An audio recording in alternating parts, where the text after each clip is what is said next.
di questa istituzione, che ha chiesto di essere ascoltato dagli inquirenti. Il fatto è avvenuto nella caserma della Guardia di Finanza di Mestre. Ebbene, l'anziano ingegnere avrebbe ammesso le sue responsabilità in ordine agli appalti. Verrà comunque risentito l'interessato dagli inquirenti altre volte, probabilmente la prossima settimana.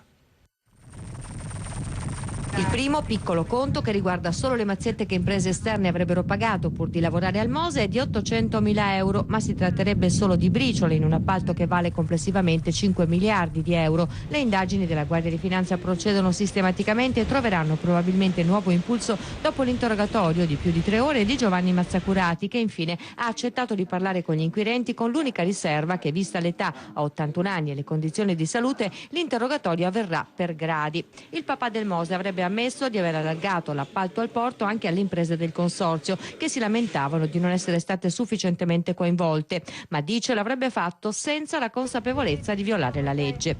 Intanto l'attenzione degli investigatori in relazione a questo aspetto dell'inchiesta rimane concentrata su Pio Savioli e Stefano Tomarelli, entrambi del consorzio nel direttivo, ma il filone più ricco e ancora non completamente scandagliato è quello che riguarda la presunta evasione fiscale, che potrebbe aver generato fondi neri, il cui possibile impiego è già oggetto di indagine. Sul quadro che finora è emerso abbiamo intervistato Marino Zorzato, il cui nome è stato tirato in ballo nel colloquio tra Giovanni Mazzacurati, il consigliere Pio Savioli e il sindaco Flavio Zanonato, in una cena in cui parlavano del futuro dell'ospedale. Dovevano convincerlo, dicono, a farne uno tutto nuovo. Lei è stato tirato in ballo come riferimento, diciamo, di questa struttura, essendo vicepresidente della regione, ma non ha partecipato a questo pranzo. Ha avuto mai la percezione o pressioni in questi mesi in cui si è dovuto decidere cosa fare a Padova?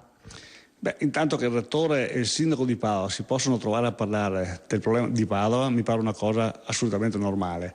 Non ero a quel famoso pranzo, ma detto questo non è che censuro chi va a un pranzo per parlare della città. La mia posizione è nota da sempre, prima ancora che io avessi un ruolo regionale. Credo che sia opportuno che Padova abbia un grande nuovo ospedale. Ha sentito queste pressioni?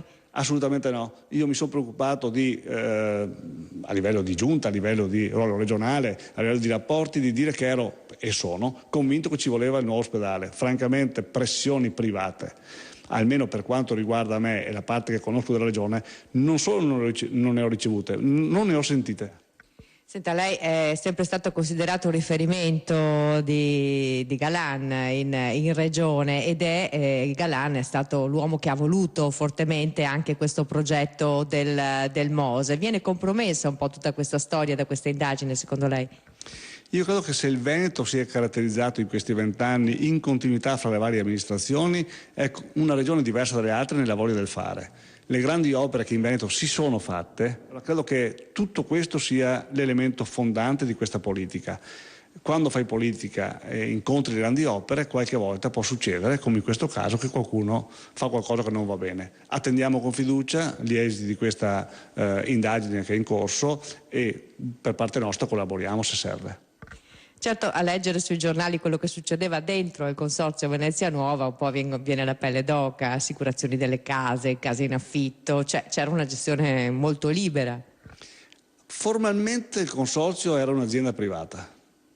L'anomalia storica, scelta 20 anni fa, era che questa azienda di fatto privata vivesse con finanziamenti pubblici perché doveva fare un'opera. Cambiamo argomento: orientarsi all'università, le proposte del